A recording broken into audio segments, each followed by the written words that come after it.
sectional and we're having some issues here, so the kids are unscrewing the legs. We've removed all the staples on the backing here, and you can see as we come down, this one's broken.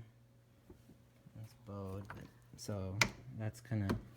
And then what I did is I cut right where that break was. I took my saw, I cut that little piece out, and then I just pushed really hard, and then I took a couple boards that I had laying around the house, and then I just made sure I had like 3-inch long screws, and I drilled them so that they went through the board on each side, so they went through all 4 of those boards that you can see there.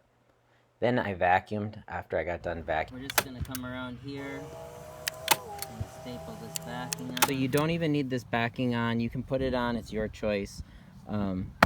I think they just put that on so that you're not, when you're purchasing it, you're not seeing how cheap these things are actually made. So it's just some chipboard. There is some hardwood here, I'm not sure what it is, but some springs. It's not very much, and they get you for, I think we paid $1,200 or $1,500 for this set. So that's why the bottom is on.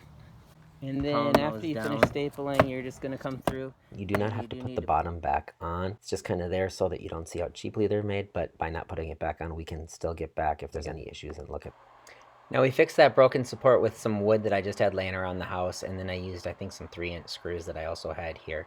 So that virtually cost me nothing to fix. And then there was an issue more towards the center. I had a spring issue. I fixed that. You can check that video out as well. So I virtually fixed this couch just using some coat hangers that I had at my house, some leftover wood that was at the house, and some screws that I had here as well. Saved me about $1,500. I suggest you give it a try. It can't hurt, and best of luck. As always, thanks for watching. Please like and subscribe.